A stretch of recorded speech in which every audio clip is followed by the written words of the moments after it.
what's up? Yeah, welcome to our coffee shop. I'm your host, Mia Leong, and welcome to another episode of the KopiBros Show presented by the Chit Podcast Network. Now, for those of you that are tuning in via YouTube, any sort of podcasting platform, hi again. Thank you so much for giving us a try, for giving us a listen. We are just a Singaporean duo that are going to be talking about some cars in Singapore. Where's my Singapore flag? Do you actually have a flag? I think I do somewhere. I don't know where is it, but it's a patch. There, found it. Okay, very Actually, Yeah, you do have it. Okay, but speaking of cars, today I'm joined by someone that is extremely charismatic. I'm joined by our newest guest here at the Chit Chatter. I'm joined by Mr. Big Soup, Mr. Lee Ten Yang. Ten Yang, how are you doing? Same old, bro. Not dead yet. It was nice for us to finally sort of catch up and talk last weekend when we got the chance to finally meet. I think it's been like damn long since we both saw each other in person, right? Too long, bro. Too long. We've gone back, I think we touched about it on the draft, right? But at least like 16 years ago already, like we've been friends for that long. 15 since 2010. So I've known you for a good chunk of my life already. Yeah, bro. I think at least half our life we've known each other, right? About half our lives, yeah. Half our lives. We were talking about the other day, like there was a monkey that ran into our school and and then the whole class, and then the teacher told us to close the window, and then like, ma'am, why do you be scared? The monkeys in this school are all in this class. And we really got scolded for that one. The monkey would probably go into the class and be like, okay, this is too wild for me. I'm home. It's like, family. My family, finally. We had monkeys running into the school, civet. I think there was a snake once or so.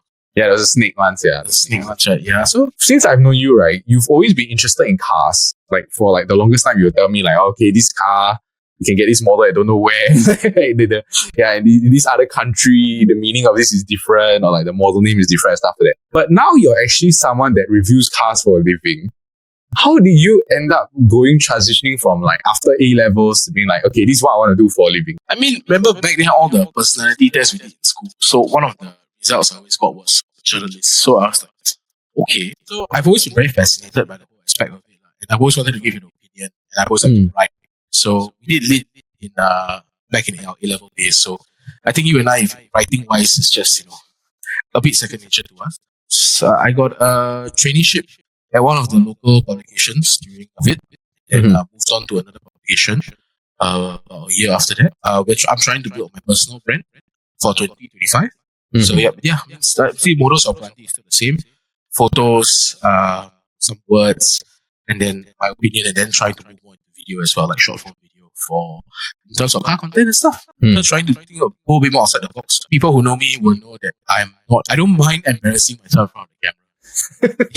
Yeah, if you wanted to see more of the kind of silly things I get up to, the Big Soup on Instagram, just feel free. Let me I can link it right here.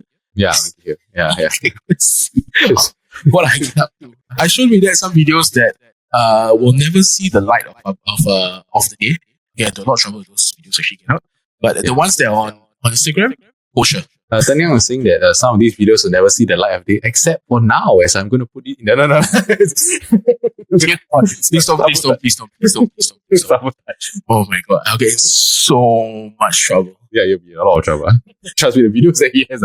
One of the best things for you as a car reviewer is that you get a lot of like hands-on experience with a lot of these cars in Singapore, correct? Like that's one of the best things about your job. So for this week's episode, we're going to talk about the must-buy cars of 2025 in Singapore.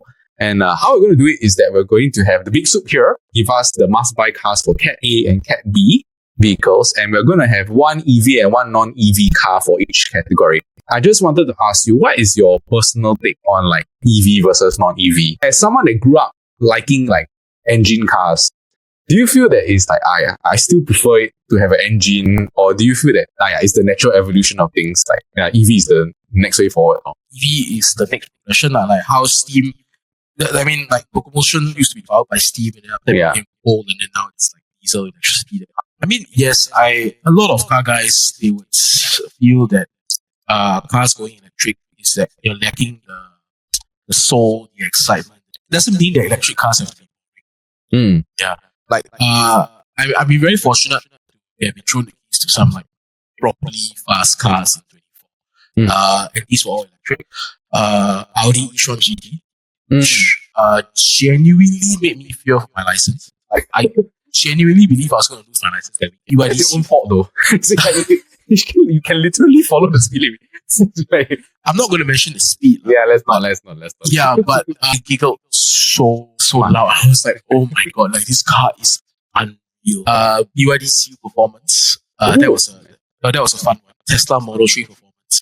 That thing wired my brain on how fast a car can actually turn through some properly sharp corners. I won't say where I went to run the car in. Not too long ago, these would be like race car performance. Oh wow! And then now it's like you can have it in your. You can walk into a showroom, get it, and you can take it on the streets for yourself to really experience it. Don't get me wrong, I still love combustion engine cars. But yes, the way forward for the future is EV. Talking Singapore context, infrastructure is still not good as it can be. Yeah, and then people still require some convincing. I think for now, the happy medium still is hybrid. You get the best of both worlds. Right? You get a petrol engine, you get electric motor, and you get very good range between. Like we will talk about this later as we go through like your recommendations. But you did mention like all those like Teslas and the BYD CODs. Are they going to be featured in your like picks later? No. Okay, I'm going to exclude BYD. BYD is already so popular. Singapore. Okay. Like as of 2024, they are like number one best-selling brand in Singapore. Excluding BYD is not to say that they are a undesirable option. See, I tried their cars for the price, for what it is, for the equipment. I honestly, if I could, I'll buy one in a heartbeat. Yeah, they are great cars, lah. They're really good cars, and they really know how to package their cars to appeal to the consumer. Yeah, at a very attractive price. Now we're going to dive into the episode. Tan Yang, are you ready to shift our neutral and drive off into the podcast? Let's do it, man. Okay, Tan Yang. Now, before we start, when we talk about like your Cat A picks, I just wanted to ask you, right? What was your criteria when you sort of pick the car? Do you go through based on like the pricing, mileage capacity, like service packages, design, etc.? Like what goes into your thought process? For me, it would be how best it could serve the average Singaporean. Like things that average Singaporeans can get. I mean, if you want to do a whole list about expensive cars, yeah, sure. Clarify this is all personal opinion. Yeah. Other industry professionals may or may not agree, but this is my opinion. BYD, I'm not going to include it in this list because the cars are good. Honestly, I would buy a BYD. Yeah, of course. I mean, actually had just had one on test over Chinese New Year, the BYD M6. That particular body style has been very popular with Singaporeans in the past, given the Toyota Wish, the popularity of it. And this is basically BYD's version of the Toyota Wish.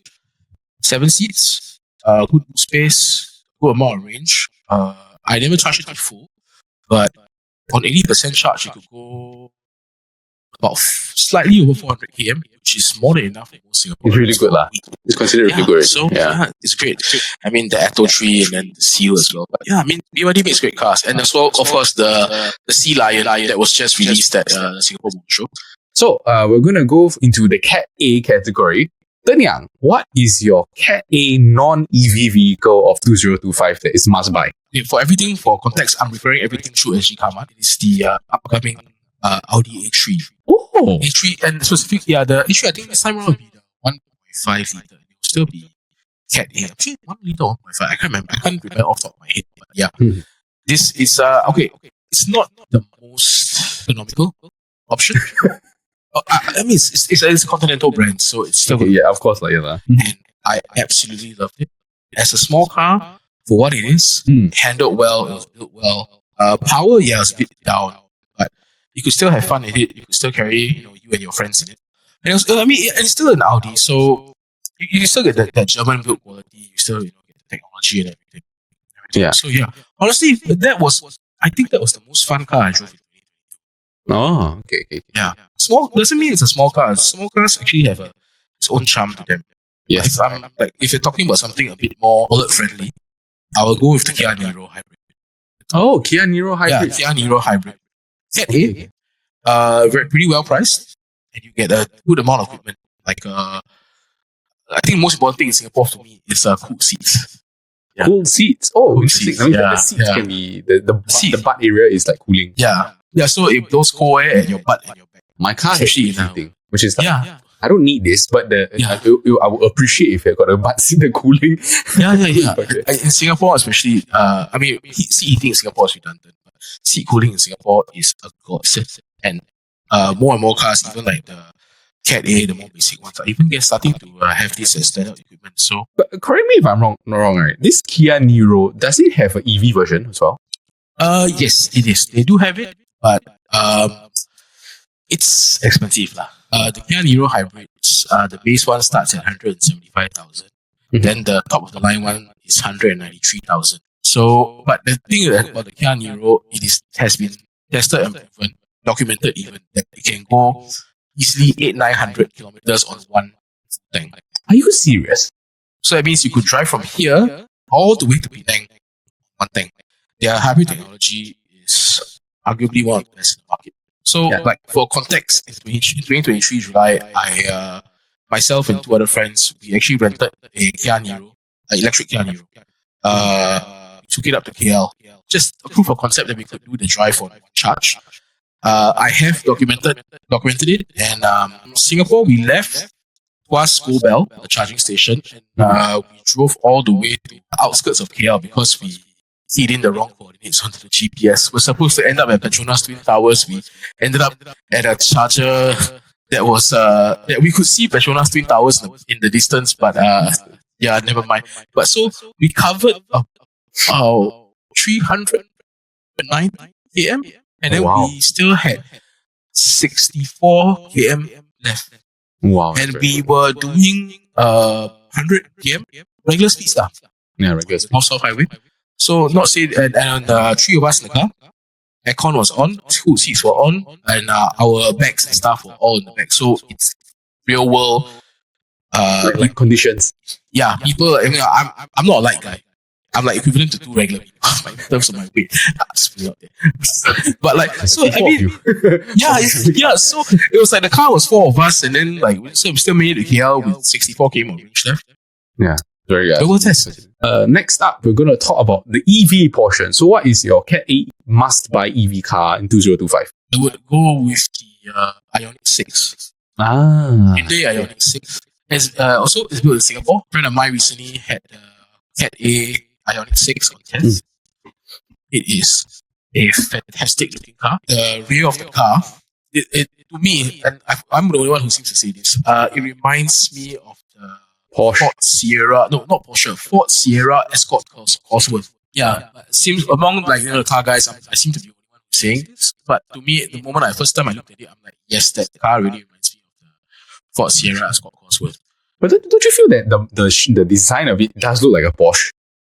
A little bit, yes. Like the Cayenne, right? Correct? Like the not Cayenne, the Panamera, I mean. Panamera, yes. Yeah. But I got to say, right, when I was in Korea, I saw this car like everywhere, man. Like and especially when I was in Jeju, right? I was like, the 5 and 6s, they're really all over the place. Like I said, when I went to the car show, right, out of all the cars I went to go and see, right, the most impressed car I was actually the Ioniq 6. Like I thought it was really very sleek and well designed. If correct me if I'm wrong, they have a 3-pin plug, right? Correct? In the car. It's called V2L. So you can actually plug in like any 3-pin plug appliance, or you can use the extension cord, and then you plug it in, and then you can run like coffee maker like your camping equipment I see also like they've tried to advertise this in a lot of K-dramas, like the Hyundai, the Ioniq. Yeah. I think like if you want like a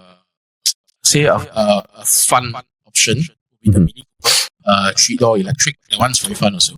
Oh, okay. Yeah, it just came out last year, and the new Mini Cooper looks absolutely fantastic. I love how it looks. I love the design.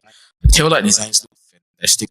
You can even change the way the taillights design it from the cabin itself. You can change the pattern. It's fantastic looking. And then the circular screen in the middle. Quite cool how they designed the car to be like, it still is the mini shape, but they have done things to accentuate that it's electric. You know what I mean? Like with the headlights there, like the design. Okay, electric cars in general don't really have a grill because you don't use so much cooling. Yeah. So that kind of thing. So it's smoother, but it's still, you look at it, it's still a mini, especially like those really bright colors like yellow or orange. Yellow. Look at it, it's like, yeah, it's a mini. Last one, this is quite a left field choice, but I also like it's the Opel Combo E Life. It's actually based on a van called the Opel Combo E, but this one is built for passenger use, so it has 7 seats instead of where the cargo compartment. And really, I've driven the pre-facelift version. It's really comfortable. It's really smooth. For families, it is great because you get 3 individual seats in the back, in the second row. Oh. So like even a guy like me, I can fit in the middle row. Yeah. Usually I don't sit in the middle row in any car I get because size. But that car, I fit comfortably in the middle. The only reason why there's a drawback to this is the range. The range is Not great. the battery, the pre-facelift was 50 kilowatt hour battery. The facelift is a 54 kilowatt hour battery. I like the looks. I like the ergonomics. I like the range is Needs to get better, lah. Yeah. it's not fantastic. Yeah. When I tested it last year, I 130 to 140 per charge. Oh, for full charge. Wow. Yeah, it's not very good. It's not very good. It's flawed, but I still really enjoy it. Okay, like we've got the nice little Cat A out of the way. Now I got to talk about the fun stuff, the Cat B. Now, Tân Yang, as you dive into this Cat B, what is going to be your must-buy Cat B non-EV car for 2025? Camry, Toyota Camry. Oh, really? The Camry? I first saw the car, I was like, oh shit, this is 80%. This looks like a Lexus. Really? Let me go and see. Yeah, it looks like a Lexus. Oh yeah, it does. It does. It does look like a Lexus. Yeah. It really looks like a Lexus. Getting into the car, last year at the launch, I got into the car. I was like, oh wow, the fit and finish, the materials used, the leather is nice. Mm-hmm. And then you get the tech, the screen now they use the Lexus screen. Yeah. So it looks very elegant. And the rear seats, if you fold down the center armrest, you actually get a small little control panel to adjust the recline of your rear seat. Oh, that's cool. Yeah, so this car, it's not exciting to drive, but Camrys have never been exciting to drive. But it is comfortable to drive. And also very fuel efficient because it's a hybrid. After all. Yeah, you got, and plus it's Toyota. I mean, like Toyota, they know for it, like, awesome Yeah, cars. it's Toyota. So like, it was so comfortable to drive. It was really, if you're in the back, this car was built for the passenger. Okay. And best of all, it has a big boot and it's still easy to drive. It's good visibility. Like you say, like it's a Toyota. Okay, if like you want like a SUV style Cat B car, Nissan X-Trail, there's a lot of kit, a lot of safety features, a lot of tech. It's comfortable. It will sit 7. Okay. And it's hybrid also. So fuel economy is good. And because it's SUV, you sit higher, so you get a better view of the road. And honestly, Nissan has put a lot of effort into the interior of the car. Nappa leather. I mean, you take the higher spec package, you get the Nappa leather and everything else. Yeah. So it's very comfortable. I think it's you and I, since we've known each other for so many years now, our parents are also getting older. So it's like sometimes the choice of car you get also has to factor in like your family. Yeah. Especially since like yourself, you have a kid as well. Yeah. So you need a car to fit your lifestyle. Right. So in this instance, if a sedan is not big enough for you, then an SUV like child seats, being high enough, not low enough for your parents to sink themselves into the seat easy, getting into the car, that kind of stuff. So next for me, Cat B would be X-Trail and the Camry. They're not the newest cars, but I still think even to this market, they are still relevant. Lastly, what is going to be your Cat B EV vehicle that you're going to recommend? Okay, so my recommendation for Cat B EV, right, is perhaps slightly left field, but I'll choose the Volkswagen ID Bus. Oh, is this the one that is that looks like the old van, like the... Yes, it is the spiritual successor to the Volkswagen Kombi. Was at the launch, as journalists, as part of members in the media, we are exposed to like some of the the nicest, the fastest, like exotic cars, like the cars that would just excite you all day long. But all of us were just like so fascinated by this car. No, really. Okay, it comes in 3 variants. It has the 5, 6, and 7-seater variant. So 5-seater is the base one, 7-seater, the mid spec, and then 6-seater is the top spec one. But the car, the ID bus just looks like nothing on the road. Yeah, and then definitely catch a lot of people's eyes. Yeah, and then the color scheme, it's so bright. Yeah. It looks so good. And then the interior also, the colors and everything, the design was like funky retro, but with a modern spin on it. Yeah, like with there was so funky feel, but still has the modern tech. And like the fact that it is like combination colors, so it's like you can have the like orange bottom and then the top is like cream. It's like it's so. As I was told by some people at Volkswagen Singapore, only the first units they're going to bring in will have the very brightly colored interior. Like subsequent units are all going to be interiors with like more muted tones. Okay. Yeah, for sure. Because I think, honestly, Singaporeans aren't a fan of too flashy, brightly colored interiors.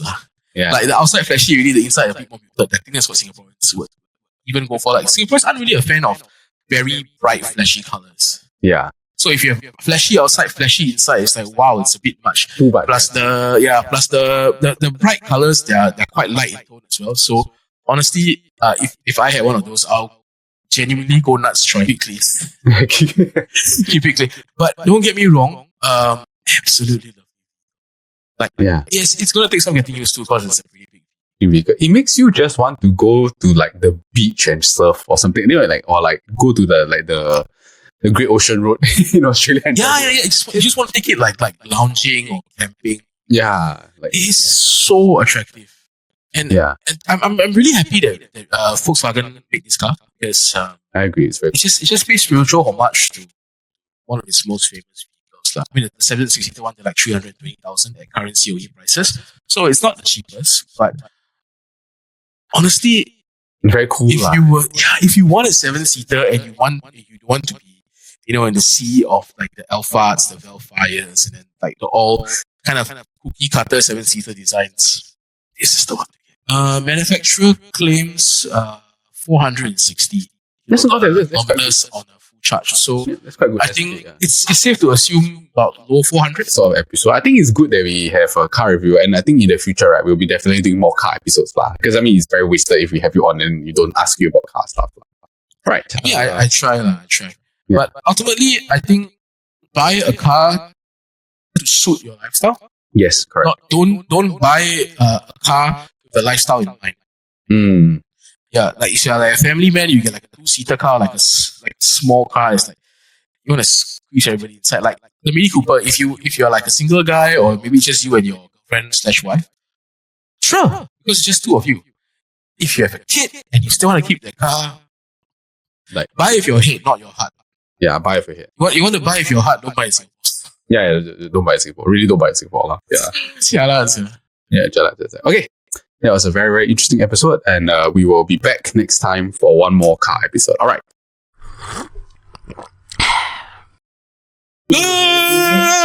Look at the time. The coffee shop is closing. But in the meantime, if you enjoyed the episode, please give a like, a thumbs up, and subscribe. We have episodes that drops every Monday. But in the same time, also, if you're into football, we have the Football Kaki that drops every Wednesday. And also, if you're into fun and interesting game shows, we have our weekly game show, the SG Draft Podcast, that drops every Friday. Also tied to this week's KopiBros episode, we have a weekly tournament that goes on Instagram every Monday to Thursday. And I think this week's tournament will probably be like the must-buy EV car of 2025. So we'll put like 8 different options, and then from Monday to Thursday, you guys can go to head to our Instagram and then ultimately decide what you guys think is the best EV car for 2025 in Singapore. So we hope that you take all of our car recommendations to go and filter out your car buying choices. Yeah. But in the meantime, just remember, a kopi a day keeps your troubles away. Hey, wait a minute. If you say kopi a day keeps troubles away, I only drink tea, then how? This guy, I think.